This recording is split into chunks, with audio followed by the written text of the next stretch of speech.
ఏనుగుల వీరాస్వామయ్య గారి కాశీయాత్రా చరిత్ర నుంచి ఒక చిన్న భాగం. వీరాస్వామయ్య గారు మద్రాసు కోర్టులో ఇంటర్ప్రిటర్గా ఉద్యోగం చేసేవారు. 1830-31 మధ్యన మొత్తం భారతదేశమంతా తిరిగి ఈ యాత్రా చరిత్ర రాశారు. ఈ సంగతి గుర్తుంచుకుని ఈ విషయాన్ని వినాలి. 13 తేదీ ఉదయమైన గడియకు బయలుదేరి ఆమడ దూరంలో నుండే ఆత్మకూరు చేరినాను. బాట మంచిది, అడవి నిండా లేదు. ఆ యూరు కందనూరు నవాబు తాలూకా ఉద్యోగస్తులుండే కసుబా స్థలము. ఆ కందనూరు నవాబు తాలూకా 4 మేటీలుగా పంచి ఒక్కొక్క మేటీకి ఒక్కొక్క అమలుదారిని వేర్పరచినాడు. కొంత తాలూకా తన వద్ద నౌకర్లకు జీతానికి బదులుగా జాగీరుగానిచ్చినాడు. ఆ నవాబు కుంభిణీకి సుమారు 1,00,000 రూపాయలు సాలీనా కట్టుచున్నాడు. అతని రాజ్యము బళ్ళారి జిల్లా కలకటరాజ్ఞకు లోబడినది. కలకటరు తరఫుననొక వకీలు కందనూరులో కాపురమున్నాడు. ఆ నవాబు రాజ్యస్థులకు సొంతముగానొక ఖాజీ కోరటు పెట్టి న్యాయ విచారణ చేయుచున్నాడు గాని జిల్లా కుంపిణీ కోరటుకు నిమిత్తము లేదు. నౌకర్లకు జీతము క్రమముగా ముట్టచెప్పడము లేదని వదంతిగానున్నది. అందరికి జీతము బహుస్వల్పము. తాలూకా అమలుదారుల మీద అకబర నవీసు అనే ఒక ఉద్యోగస్తుని ఉంచియున్నందున పనులు హామీ భరాయించి చూడడమునకు ఎవరికిన్నూ స్వాతంత్రము లేకనున్నది. ఆ ఆత్మకూరు దూరము నుంచి వినడానికి గొప్ప ఊరు, పేట స్థలము. ప్రతి ఆదివారమున్నో సంత కలదు. సంతలో సకల పదార్థాలు దొరుకునని ప్రసిద్ధి కలిగి ఉన్నది. వచ్చి విచారించగా తద్వ్యతిరిక్తముగా నగుపడును. సంతలో ముసాఫరులకు అక్కరలేని పదార్థాలు విక్రయింపుచున్నారు గాని ఉపయోగించినవి విశేషించి లేవు. ఆ ఆత్మకూరిలో శ్రీశైల స్థలమునందలి అర్చకులున్నూ యాత్ర చేయుచు వచ్చిన వారి వద్ద హాస్యీలు పుచ్చుకునే నవాబు ముసద్దీలున్నూ ఉన్నారు. అక్కడికి శ్రీశైలము 4 ఆమడని చెప్పుచున్నారు. ఆ 4 ఆమడ దూరములో నడుమ కొన్ని యూళ్ళున్నా పదార్థాలు ఎంతమాత్రమున్నో దొరకవు గనక అక్కడి నుంచి బయలు వెళ్ళినది మొదలు మళ్ళీ ఆ స్థలము చేరే వరకు కావలసిన సామానులన్నీ మరిచిపోకుండా తీసుకొని పోవలసినది. మరిచిన పదార్థములు తక్కువ పడేయుండును.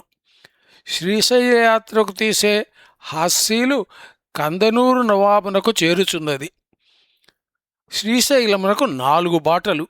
ఎటుపోయినా ఈశ్వర సంకల్పమేమో 4 ఆమడ దూరము, చీకారణ్యమైన దోవ. ఒక బాట నెల్లూరు మీద వచ్చే చుక్కల పర్వతమునెక్కవలసినది. మరి ఒకటి కంభం దూపాటి మీద వచ్చి చుక్కల కొండనెక్కవలెను. మరి ఒక బాట పడమటి దేశస్థులు కృష్ణానది దాటి రావలసినది. ఆ కృష్ణ పాతాళగంగ అని పేరు వహించి శ్రీశైలము కింద ప్రవహింపుచున్నది.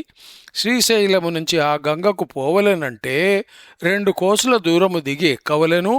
కొంత దూరము సులువైన డోలీ మీద పోవచ్చును. మెట్లు పొడుగు కనుక ఎక్కడము దిగడము కష్టము.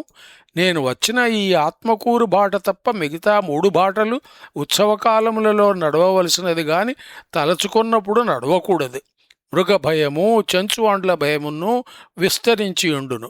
ఆ చెంచువాండ్లు అడవి మనుషులైనను యాత్రకు వచ్చే వారిని యాచించి తినే వాడికపడి ఉన్నారు.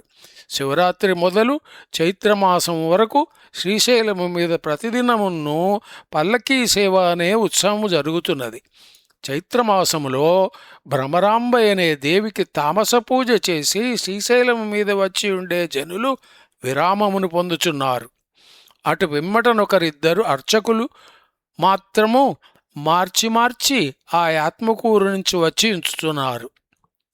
ఎక్కువ దినములుంటే అక్కడ నీళ్లు వంటక జ్వరము, మహోదరము, శోభ మొదలైన రోగములు కలుగుచున్నవి. శ్రీశైలమున గుడికి సమీపముగా 20 చెంచు గుడిసెలున్నవి.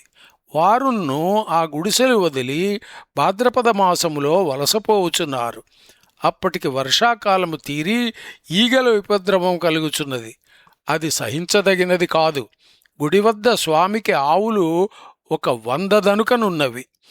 కడప విడిచిన వెనుక ఆవు పాలు పెరుగును కండ్ల చూడవలనంటే శ్రీశైలము మీద చూడవలసినది గాని ఇతర స్థలములలో ఆవులను మాత్రము కండ్ల చూడవచ్చును.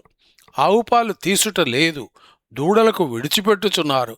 అంత జాగ్రత్తగా ఈ దేశస్థులు పశువులను కాపాడిన్ను. దున్నడమునకు ఎద్దులు నెల్లూరు సీమ నుంచి తెచ్చే వారి వద్ద హమేషా వారికి కొనవలసి ఉన్నది. ఎనుములు పాడికే గాని అచ్చటి దున్నలు ఆ భూమిని నిగ్గి దున్ననేరవు. తడవకు 15-20 వరహాలు పెట్టి ఎద్దులను కొనుచున్నారు. ఆ ఆత్మకూరి కాపురస్థులు అనేక పర్షవాండ్లను గొప్ప చిన్నలను చూచి మెదిగిన వారైనందున వారి విషయమై ఉపకార బుద్ధి లేక అలక్ష్యబుద్ధి గలవారయ్యున్నారు. ముసాఫిరులకు దేవి అర్చకులైన తెలుగు బ్రాహ్మణులు 2 వారును, స్వామి అర్చకుడైన జంగమువాడొకడును. వీరే స్థలమివ్వవలసినది గాని ఇతరులకు ఇండ్లు గొప్పలైన స్థలమివ్వరు. 2-3 చిన్న దేవస్థలములు చావిళ్లున్నవి తప్పితే అందులో దిగవలసినది. ఆ ఆత్మకూరి నుంచి పట్టణపు సవారీల మీద కష్టముగా శ్రీశైల పర్వతమునకు పోయి చేరవచ్చునని తెలిసినందుచేత 3 డోలీలు 2 రూపాయలకు చేయించినాను. వాటిని ఒక దినములో అక్కడి వడ్లవాడు చేసినాడు. అక్కడి రూపాయికిన్ను చిన్నపట్టణపు రూపాయికిన్ను సుమారు 1/4 రూపాయి భేదమున్నది. పట్టణపు రూపాయి ఒకటికి అక్కడ రూపాయి పావల.